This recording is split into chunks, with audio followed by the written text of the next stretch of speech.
Malam itu terasa begitu sunyi. Angin hanya berhembus pelan, menyentuh dedaunan di halaman rumah tua yang dihuni oleh Raras, seorang wanita hamil 7 bulan. Suaminya Bima sering pulang larut malam karena bekerja sebagai sopir truk antar kota. Sejak kehamilannya memasuki bulan ketujuh, Raras sering merasa ada seseorang yang mengawasinya, terutama ketika malam tiba. Kadang ia mendengar suara langkah di teras, atau suara bisikan samar yang menyerupai tangisan bayi. Raras mencoba mengabaikannya, namun malam itu udara begitu dingin, dan suara-suara aneh itu terdengar semakin jelas. Ketika jarum jam menunjuk pukul 1 dini hari, Raras terbangun dari tidurnya. Bayinya bergerak gelisah di dalam perutnya, membuat ia terbangun dengan keringat dingin. Tiba-tiba, tok tok tok, ada ketukan di jendela kamar. Raras terdiam. Ia menahan nafas, berharap itu hanya ranting yang jatuh. Namun, ketukan itu berulang, kali ini lebih keras. Dengan tangan gemetar, Raras memberanikan diri menyingkap tirai. Di balik kaca jendela, tampak sosok wanita berambut panjang, kusut dengan wajah pucat. Matanya merah menyala dan bibirnya menyeringai. Raras hampir menjerit, namun suaranya tercekat di tenggorokan. Sosok itu menempelkan wajahnya ke kaca, lalu terdengar suara lirih, "Anakmu milikku." Keesokan harinya, Raras menceritakan kejadian itu pada ibunya yang datang menjenguk. Wajah ibunya seketika berubah pucat. "Raras, ibu sudah pernah bilang, jangan pernah keluar rumah malam-malam. Apalagi kamu sedang hamil. Kuntilanak sering mencari ibu hamil untuk merebut bayinya." Raras menelan ludah, hatinya makin tak tenang. Namun ia masih mencoba meyakinkan dirinya bahwa mungkin itu hanya mimpi. Meski begitu, setiap malam sejak kejadian itu, ia selalu mendengar suara tangisan wanita dan bau bunga Kamboja yang menusuk hidung. Seminggu kemudian, ketika Bima sedang di luar kota, Raras terbangun lagi di tengah malam. Kali ini, ia mendengar suara bayi menangis di ruang tamu, padahal bayinya belum lahir. Dengan langkah pelan, ia mencoba keluar kamar sambil membawa lampu santar. Tangisan itu semakin keras. Saat Raras mendekat ke ruang tamu, ia melihat ayunan bayi tua yang ada di sudut rumah berayun sendiri. Suara bayi itu terdengar jelas dari ayunan kosong tersebut. Tiba-tiba, sosok wanita berambut panjang itu muncul dari balik kegelapan, mendekati ayunan. Suaranya lirih namun menakutkan. "Aku akan mengambilnya.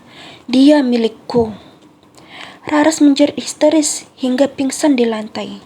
Ketika Bima pulang dan mendapati istrinya tergeletak, ia langsung memanggil seorang dukun desa. Dukun itu berkata bahwa roh kuntilanak telah lama mengincar Raras. Dia ingin merebut bayi yang ada di kandunganmu, karena anakmu adalah pengganti anaknya yang meninggal ketika dilahirkan. Dukun memberi Raras sebuah ikat pinggang dari kain hitam dan rajah, serta sebotol minyak wangi yang harus ia oleskan setiap malam. Jangan pernah melepaskannya, meski saat tidur. Kalau tidak, dia akan datang menjemputmu. Malam bulan purnama menjadi malam terburuk bagi Raras. Ia sedang tidur ketika tiba-tiba terdengar suara pintu kamar berderet terbuka. Bau bunga Kamboja begitu menusuk, membuatnya terbangun. Lampu kamar padam sendiri, dan dari sudut ruangan terdengar suara cekikikan melengking. Sosok kuntilanak itu muncul dengan tubuh membungkuk, kuku panjang, dan darah menetes dari bibirnya. "Berikan aku anak itu, dia seharusnya lahir untukku." Raras menjerit sambil memegang erat ikat pinggang raja di perutnya. Namun kuntilanak itu semakin mendekat. Tangannya hampir menyentuh perut Raras. Saat itulah tiba-tiba minyak wangi yang diberikan dukun mengeluarkan asap, dan sosok itu melengking kesakitan sebelum lenyap dalam kegelapan. Hari persalinan akhirnya tiba. Raras dilarikan ke rumah bidan. Namun, di tengah proses persalinan, lampu di rumah bidan mati. Ruangan menjadi gelap. Bidan dan perawat panik. Tiba-tiba terdengar suara bayi menangis lebih dulu. Padahal proses persalinan belum selesai. Bidan ketakutan melihat bayangan hitam wanita berambut panjang melayang di sudut ruangan. Suaranya kembali terdengar. "Aku sudah bilang, anak ini milikku." Bima yang berada di sisi istrinya langsung menyalakan ikat pinggang raja dan minyak wangi pemberian dukun. Bau menyengat memenuhi ruangan, membuat kuntilanak itu menjerit panjang dan menghilang, meninggalkan tangisan bayi yang akhirnya lahir dengan selamat. Setelah kejadian itu, Raras dan Bima selalu menjaga bayinya dengan doa dan raja dari dukun.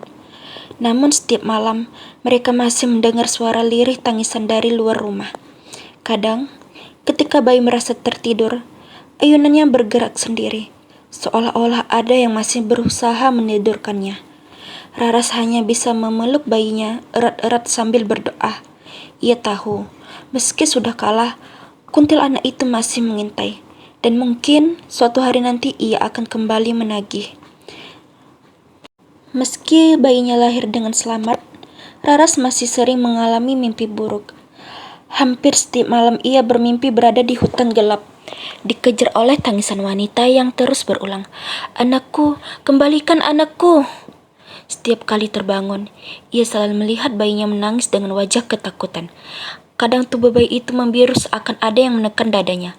Bima pun semakin yakin, roh itu belum benar-benar pergi. Suatu malam, ketika Raras menyusui bayinya, ia merasakan hembusan angin dingin di telinganya. Lalu terdengar bisikan lembut namun menyeramkan, "Jangan khawatir, aku akan mengasuhnya lebih baik darimu." Raras terlonjak.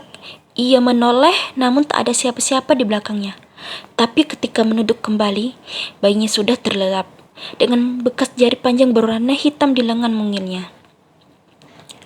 Beberapa hari kemudian, Raras mendapati ayunan bayi di ruang tamu bergerak sendiri. Suara bayi menangis terdengar keras, padahal anaknya berada di gendongannya. Ia mendekati ayunan itu dengan hati-hati.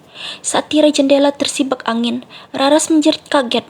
Di dalam ayunan ada gumpalan darah segar, seolah seseorang meletakkan bayi tercabik-cabik di sana. Namun, ketika Bima datang, semua darah itu lenyap, hanya menyisakan ayunan yang berhenti bergoyang. Bima akhirnya kembali mendatangkan dukun desa. Kali ini, ritual penjagaan dilakukan lebih besar. Dukun menyalakan dupa, membaca mantra dan menancapkan paku kecil di 4 sudut rumah. "Roh itu masih terikat dengan kalian.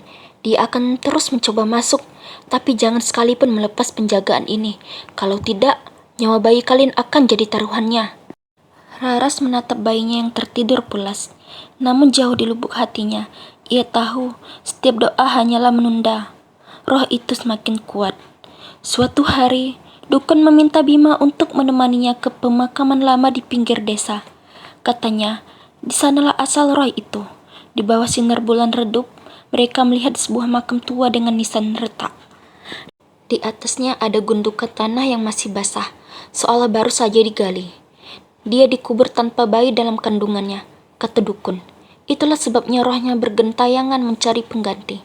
Tiba-tiba, dari dalam tanah terdengar suara tangisan bayi, membuat Bima hampir gila ketakutan. Malam berikutnya menjadi mimpi buruk terbesar bagi Raras. Saat ia terbangun tengah malam, bayi di sisinya hilang. Panik, ia berlari ke seluruh ruangan sambil berteriak memanggil nama anaknya. Lalu terdengar suara cekikikan panjang dari luar jendela.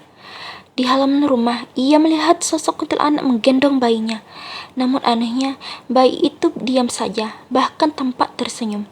Raras nekat berlari keluar, tapi tiba-tiba tanah di bawahnya terasa seperti kuburan basah, menelan kakinya sedikit demi sedikit. Dukun kembali dipanggil. Ia mengatakan satu hal yang membuat Bima dan Raras menggigil. Kuntilanak itu sudah membuat perjanjian. Jika kalian ingin anak itu tetap hidup, salah satu dari kalian harus menjadi penggantinya. Nyawa dibayar nyawa. Raras menatap suaminya, lalu menunduk pada bayinya yang mungil. Ia tahu, cepat atau lambat pilihan itu harus dibuat. Dalam keputusasaan, Bima mencari tahu siapa sebenarnya sosok kuntilanak itu. Dari seorang tetua desa, ia mengetahui rahasia kelam. Wanita itu dulunya adalah mantan tunangan Bima bernama Sari. Ia meninggal saat melahirkan sendirian di rumah, karena ditinggal Bima yang memilih menikahi Raras. Sari meninggal dengan penuh dendam, mengutuk Bima dan keluarga barunya. Dan kini ia kembali untuk menuntut apa yang telah hilang darinya. Di malam gelap tanpa bintang, Raras bermimpi bertemu dengan Sari.